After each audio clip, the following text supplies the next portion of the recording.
Hello everyone. I hope आपने previous lecture अपने cover कर लिए हैं CSIR नेट के लिए, राइट। तो इस वीडियो में हम पार्ट नंबर 9 अपना डिस्कस करेंगे, ओके, CSIR नेट एग्ज़ाम के लिए। तो जैसे कि हमें मालूम है कि हम जून 2024 का पेपर सॉल्व कर रहे हैं केमिकल साइंस का।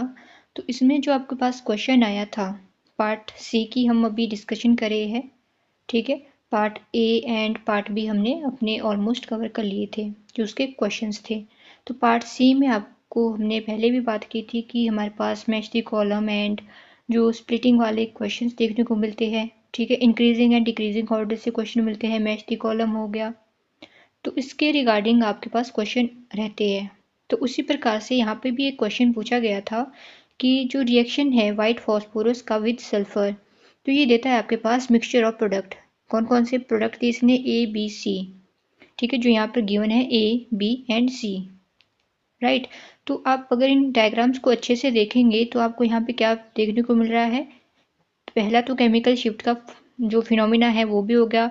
सेकंड स्प्लिटिंग ऑफ प्रोटॉन्स, ठीक है, वो यहाँ पर आपको देखने को मिलेगा।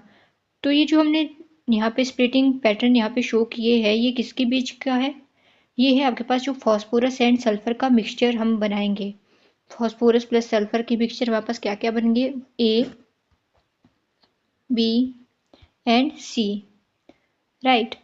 तो हमने बताना है the P31 NMR spectral feature of the resultant mixture are shown below.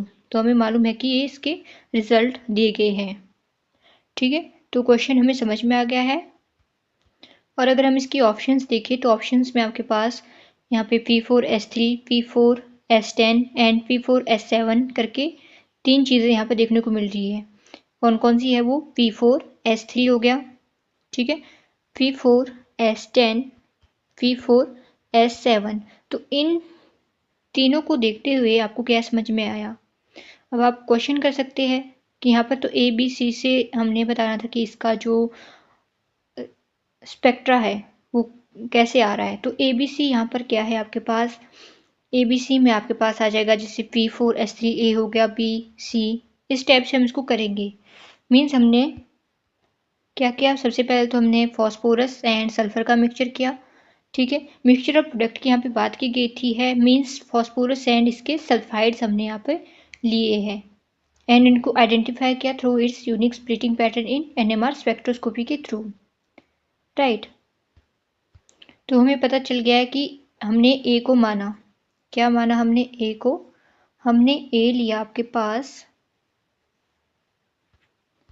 अभी हमारे पास ये आइडेंटिफाई नहीं है कि ए इसमें कौन सी स्ट्रक्चर रहेगी, बी के लिए आप क्या यूज़ करोगे, सी के लिए क्या यूज़ करोगे, ठीक है। तो फर्स्टली हम क्या करेंगे, जो हमारे पास गिवन यहाँ पर डाटा दिया गया है ऑप्शंस में से, जो आपके पास यहाँ पे ऑप्शंस देखने को मिलती है P4S3, P4S10 एंड P4S7। तो सबसे पहले हम P4S3 का स्ट्रक्चर बना के देखेंगे और उसकी स्प्लिटिंग देखेंगे कि किस वे में उसकी स्प्लिटिंग हो रही है, ओके। तो जैसे हमने लिया सबसे पहले P4S3, हम क्या ले रहे हैं? P4S3। तो अगर आप देखो P4S3 का जो हम डायग्राम बनाएंगे, मीन्स इसमें 4 फॉस्फोरस है, तो हम इसको इस तरीके से लिख देंगे। 4 हमने फॉस्फोरस बना दिए, राइट। और S यहाँ पर कितने हमारे पास दिए गए हैं? 3, ठीक है।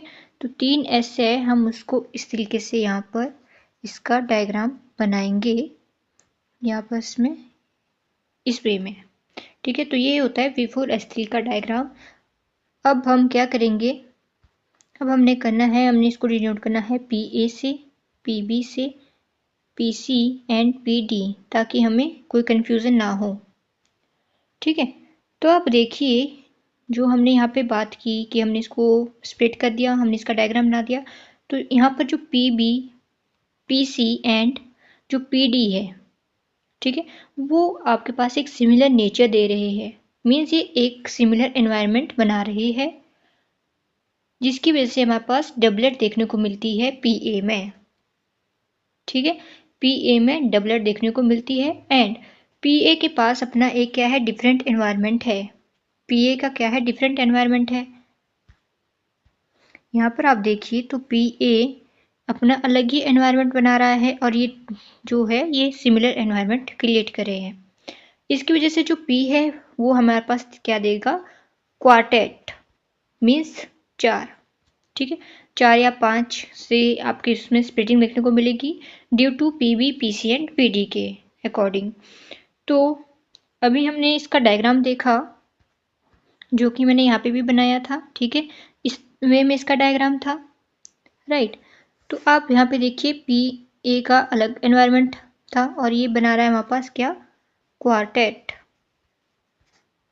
ठीक है, और ये आपके पास बना रहे थे डबलेट, राइट। तो इसके अकॉर्डिंग जो आपके पास P4S3 के लिए A प्रोडक्ट बनेगा, P एंड S का जब हमने फॉर्मेशन बना के बनाया A, तो वो A यहाँ पर रहेगा P4S3। क्यों, ये हम ऐसा क्यों कह रहे हैं, क्योंकि हमारे पास यहाँ पर क्वाड्रेट स्ट्रक्चर देखने को मिलती है। तो ये कैसी स्ट्रक्चर है, क्वाड्रेट है। ठीक है, यहाँ पर आप देखिए पहले डबलेट यहाँ पे शो की, फिर हमने यहाँ पे क्वाड्रेट शो की, दो अलग अलग स्प्लिटिंग हमने जैसे कि बात की थी पहले। अब हम सेकंड देखेंगे P4S10 की, इसका आपके पास कौन सा जो स्ट्रक्चर बनेगा, या तो रहेगा B या फिर C। ठीक है, मतलब क्या हुआ, या तो आपके पास जो ये सिंगलेट है, सबसे पहले तो आपको पता है कि यहाँ पे सिंगल पीक है तो मीन्स ये सिंगलेट है। ठीक है, यहाँ पे आपको दो ट्रिपलेट देखने को मिल रहे हैं। तो अब हमने इसके डायग्राम देखने हैं, इसके स्ट्रक्चर देखने हैं कि P4S7 क्या सिंगलेट बना रहा है या फिर ट्रिपलेट, एंड सिमिलरली P4S10 आपके पास सिंगलेट दे रहा है या फिर 3 ट्रिपलेट। और P4S3 का तो हमें पता चल गया कि आपके पास क्वाड्रेट एंड डबलेट बनाता है, इसलिए ए आपके पास रहेगा प्रोडक्ट के लिए ये सुटेबल ऑप्शन। ठीक है, तो इसमें आप देखिए तो ए के लिए दो ऑप्शन है, P4S3 1 एंड थर्ड। तो कंपटीशन आपका रहता है इन दोनों के बीच में, 1 एंड थर्ड के बीच में। ऐसा मैं क्यों बोल रही हूँ, क्योंकि आपने अभी इसकी स्ट्रक्चर देखी तो ऑब्वियसली जो ऑप्शन नंबर 2 है P4S7 स्टार्टिंग में लिखा गया है, P4S10 ऑप्शन नंबर 4 में स्टार्टिंग में लिखा गया है, तो ये ऑप्शंस तो आपके पास नहीं रहेगी, क्योंकि हमें पता है कि जो ए आपके पास है, ए है यहाँ पर P4S3। अब हमने बी देखना है कि बी आपके पास क्या रहेगा, राइट। अब हम बनाएंगे P4S10 का डायग्राम। ठीक है, P4S10 का हमने डायग्राम बनाना है। तो सबसे पहले सिमिलरली हमने क्या करना है, इस तरीके से लिख देना है P को। ठीक है, और यहाँ पर आपके पास बीच में आ जाता है S, यहाँ पर भी S आएगा और ये इस वे में, और यहाँ पर आपके पास S की संख्या कितनी है, 10 है, तो हम एक ऐसे यहाँ पे बना देंगे और एक ऐसा आपका यहाँ पर आ जाएगा। ठीक है, और यहाँ पर हम इस तरीके से इनको लिख देंगे, इसके साथ डबल बॉन्ड है, यहाँ पे जगह कम है तो ऐसे शो कर रही हूँ, या आप इस तरीके से लिख सकते हो डबल बॉन्ड। ठीक है, तो हम इसको सेम डिस्टिंग्विश कर देंगे A, B, C and D में, ताकि हमें स्प्लिटिंग पैटर्न समझ में आए। तो आप देखिए जो यहाँ पर PA है, PB है, PC है एंड PD है। ठीक है, ये आपके पास एक सिमिलर इक्विवेलेंट बना रहे हैं, मीन्स ये आपके पास क्या करेंगे, leading to a singlet as shown in figure. तो इन सभी का एनवायरनमेंट क्या है, सिमिलर है। ठीक है, सिमिलर एनवायरनमेंट है तो क्या बन जाएगा, सिंगलेट बन जाएगा। ठीक है, तो P4S10 के लिए आपके पास रहेगी ऑप्शन नंबर बी, क्योंकि ऑप्शन नंबर बी में आपके पास क्या है, एक सिंगल पीक है, और सिंगल पीक है मीन्स वो क्या है, सिंगलेट है, आप सभी को पता है। ठीक है, एनएमआर स्पेक्ट्रोस्कोपी आपने पढ़ी है तो आपको ये आइडिया होगा। तो इससे हमें क्या समझ में आया कि ए आपके पास क्या है, P4S3 है, बी आपके पास क्या है, P4S10 है अकॉर्डिंग टू देयर डायग्राम्स, और सी ऑब्वियसली आपके पास क्या होगा, P4S7 होगा। अब हम इसका डायग्राम बना के देखते हैं कि या एक्चुअल में ये है या फिर हम ऐसे ही बोल रहे हैं। तो सिमिलरली हम क्या करेंगे, P, P, P and P। ठीक है, ये हो गया। फिर हमने क्या करना है, हमने इस वे में इसका डायग्राम को रिप्रेजेंट करना है, इसका डायग्राम इस वे में बनता है, ये हो गया, और इसके साथ हमने double bond S and double bond S कर देना है, P4S7। ठीक, अब हमने लिखना है PA, P, PC and PD। तो आप देखिए जो यहाँ पर आपके पास PB एंड PD है, इनका सिमिलर एनवायरनमेंट है। ठीक है, PB एंड PD का सिमिलर एनवायरनमेंट है और PA एंड PC का आपके पास सिमिलर एनवायरनमेंट है। मीन्स यहाँ पर आपके पास क्या बनेंगे, 2 ट्रिपलेट बनेंगे और वही आपके पास गिवन फिगर में दिए गए हैं। तो इसके अकॉर्डिंग इस क्वेश्चन के लिए जो आपका राइट आंसर रहेगा वो रहेगा ऑप्शन नंबर 1। क्यों रहेगा ये भी हमने आपको बता दिया। ठीक है, अब देखते हैं कि सेकंड क्वेश्चन आपसे क्या पूछा गया है। यहाँ पर आप देखिए तो क्वेश्चन में क्या डिमांड की गई है, केमिकल शिफ्ट की डिमांड की गई है। ठीक है, मीन्स ये NMR का ही अगेन कॉन्सेप्ट है। इससे पहले वाला क्वेश्चन भी NMR से आपके पास आया था।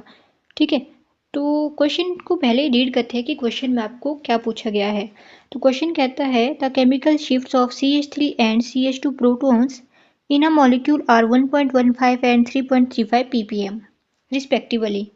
तो केमिकल शिफ्ट की यहाँ पर बात की गई है जिसको हम मेजर करते हैं ppm में, इसीलिए इन दोनों के साथ क्या लिखा गया है, ppm। Chemical shift are measured in ppm।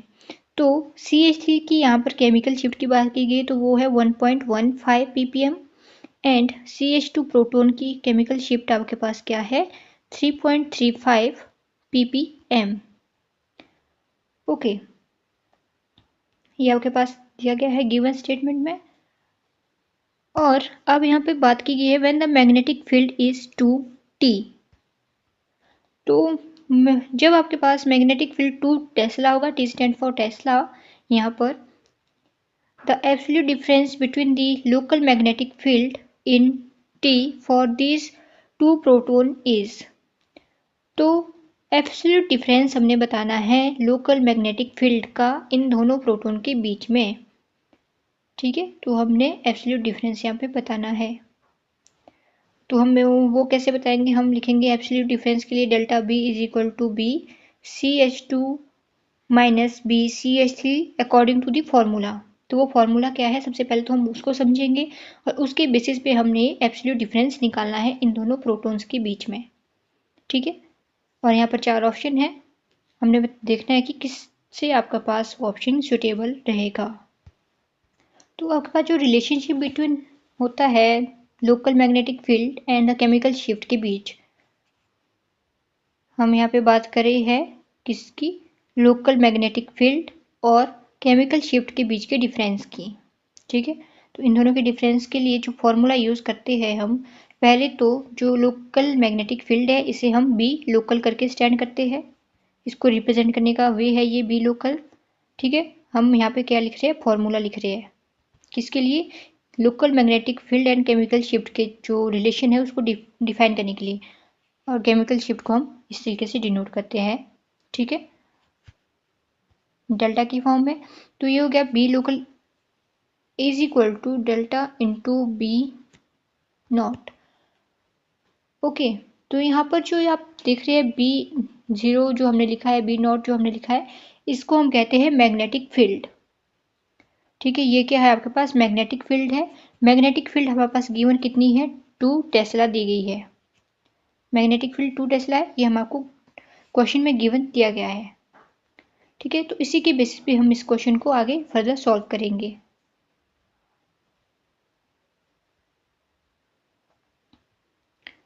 सबसे पहले हमने क्या करना है, B लोकल फॉर CH3 को लिखना है। B लोकल यहाँ पे हमें मालूम है क्या है, लोकल मैग्नेटिक फील्ड है। B local for CH3, right.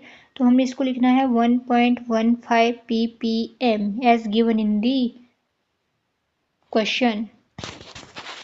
Applying formula हमारे पास क्या होगा, यहाँ पर लोकल के बदले हम लिखेंगे CH3 क्योंकि हम CH3 का निकाल रहे हैं B लोकल। तो B CH3 is equal to formula था हमारे पास ये, तो हम यहाँ पे इसको डेल्टा 1 लिख देंगे CH3 के लिए और डेल्टा 2 लिख देंगे CH2 के लिए। ठीक है, अब वैल्यूज पुट करेंगे हम इसमें। डेल्टा 1 की वैल्यू क्या है, 1.15 इधर दी गई है। ठीक है, और इसकी वैल्यू होती है एक्सटर्नल मैग्नेटिक फील्ड जिसे हम कहते हैं, इसकी वैल्यू होती है 10⁻⁻⁶। ये इसकी वैल्यू होती है। ठीक है, तो अब जब हम इसको मल्टीप्लाई करेंगे 2 से, तो आप क्वेश्चन कर सकते हैं कि हमने यहाँ पे 2 से इसको मल्टीप्लाई क्यों किया। क्योंकि आपके पास जो मैग्नेटिक फील्ड है, ठीक है, इसकी वैल्यू 2 दी गई है, 2 टेस्ला दी गई है गिवन, इसलिए हमने इस केमिकल शिफ्ट को मल्टीप्लाई करना है 2 के साथ, राइट। तो इसको जब हम मल्टीप्लाई करेंगे तो ये आ जाएगा आपके पास 2.30, ठीक है। ये वैल्यू आपने याद रखनी है 2.30। उसी प्रकार हमने लिखना है स्टेप 2 में हमने बी लोकल में लिख देंगे हम BCH3 delta 2 into this one, और आपके पास आ जाएगा CH2 था ये, ठीक है। तो यहाँ पर हम क्या लिखेंगे, ये आ जाएगा आपके पास, वैल्यू दी गई है आपके पास, गिवन थी वैल्यू 3.35, ठीक है। 3.35 इंटू हमने करना है 10⁻⁻6 और इसको मल्टीप्लाई करना है 2 से, और ये आपके पास आ जाएगा 6.70।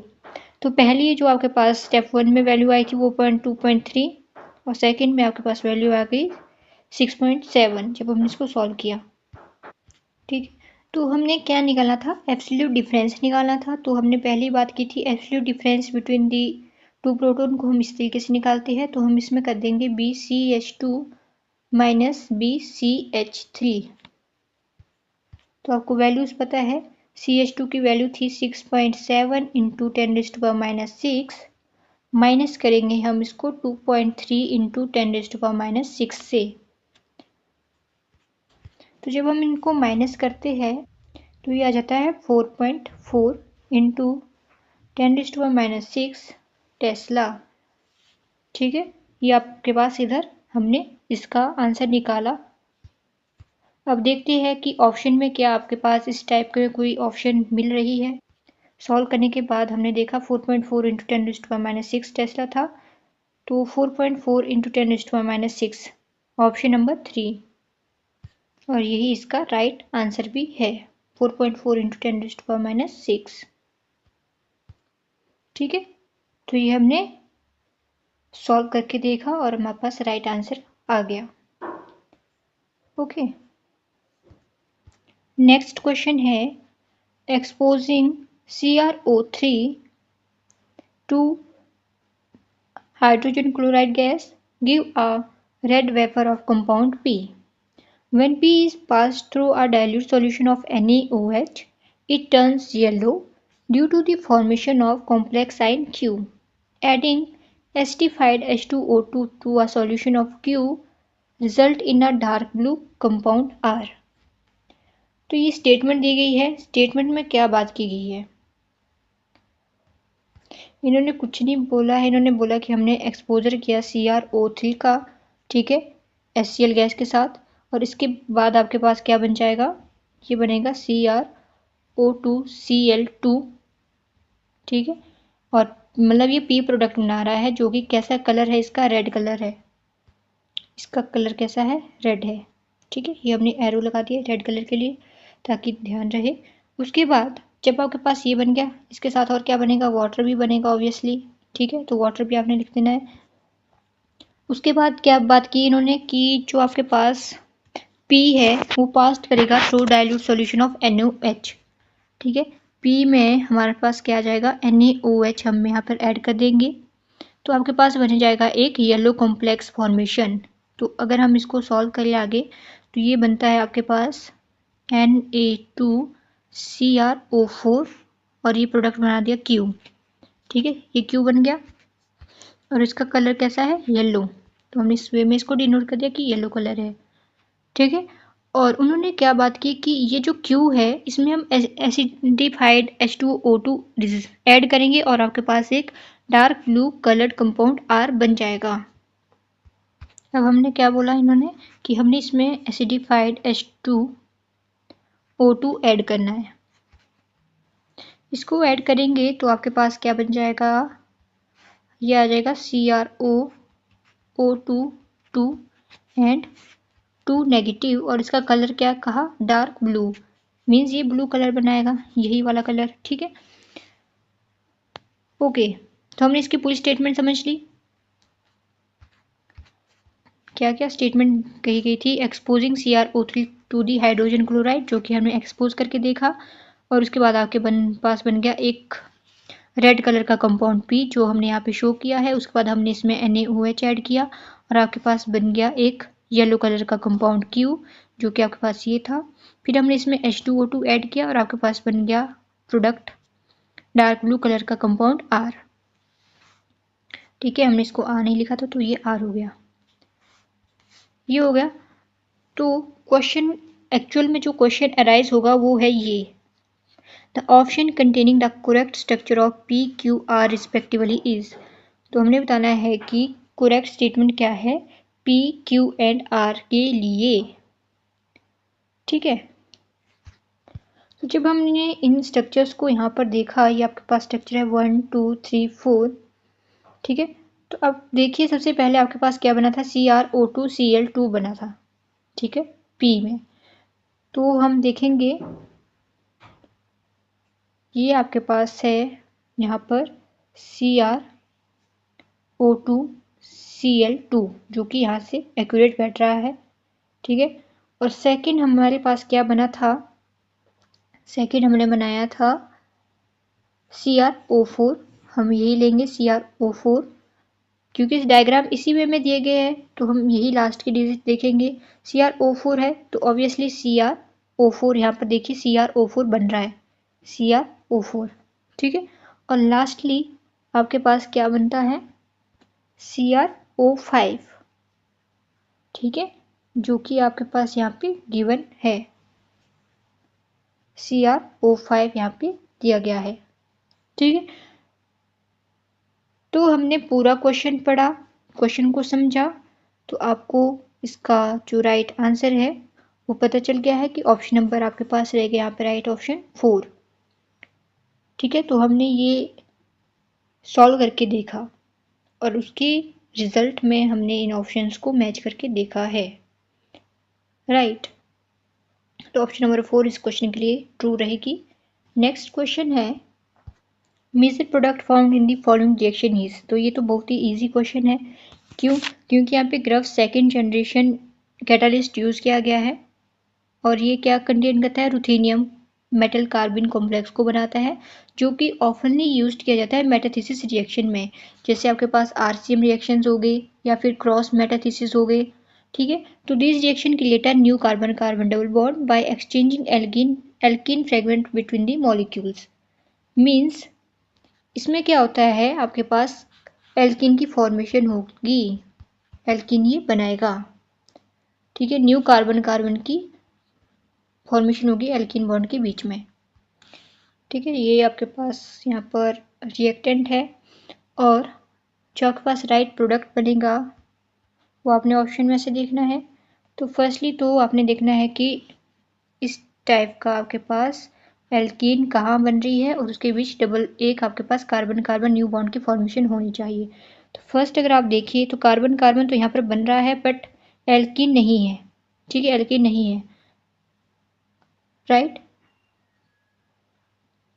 सेकेंडली आप देखें तो यहाँ पर भी आपके पास एल्कीन की फॉर्मेशन नहीं दी गई है, थर्ड में भी नहीं है, फोर्थ में आप देखें तो यहाँ पर क्या है, C डबल बॉन्ड एंड ये है। इस तरीके से यहाँ पे कार्बन कार्बन के बीच इसमें में आपके पास एल्कीन बन रही है। ये देखिए आप डायग्राम को अगर हम ओपन करके देखते हैं तो ये बन जाएगा इस वे में। ठीक है, मीन्स यहाँ पे कार्बन है कार्बन है कार्बन है कार्बन है, कार्बन के बीच डबल बॉन्ड है, फिर इनके बीच सिंगल बॉन्ड है, फिर डबल बॉन्ड है। ठीक है, जो कि हमें बताया गया था कि ग्राफ्स कैटालिस्ट में इस टाइप का आपके पास रिएक्शन बनेगा। तो इसके अकॉर्डिंग आपके पास राइट ऑप्शन रहेगी ऑप्शन नंबर 4। ठीक है, जो कि ये है। राइट, फिर अगेन मैच द कॉलम से क्वेश्चन है। ठीक है, हमने यहाँ पर पूछा गया था correct match for the intermediate given in the column P with the reaction given in the column Q। P and Q के कॉलम को हमने आपस में मिलाना है और करेक्ट स्टेटमेंट देनी है। क्वेश्चन ये है, इजी क्वेश्चन है। फिफ्थ एंड मॉफर्ट ऑक्सीडेशन अगर हम यहाँ पर देखिए जो स्टार्टिंग में दिया गया है, ठीक है, तो ये इन्वॉल्व करता है formation of sulphonium ion as a intermediate. तो क्या बना रहा है, sulphonium ion as a intermediate बनाएगा। तो आपने सबसे पहले देखना है कि सल्फोनियम आयन इन चार ऑप्शन में से कौन सा है। ठीक है, तो सल्फोनियम आयन आप यहाँ पे देखिए, यहाँ पर इस ऑप्शन में बन रहा है, मीन्स सी का आ गया आपके पास पहला। ठीक है, उसी प्रकार विल्समेयर हैक रिएक्शन को अगर हम देखें, विल्समेयर हैक रिएक्शन आपके पास फॉर्म करता है iminium ion as a crucial intermediate during the reaction mechanism.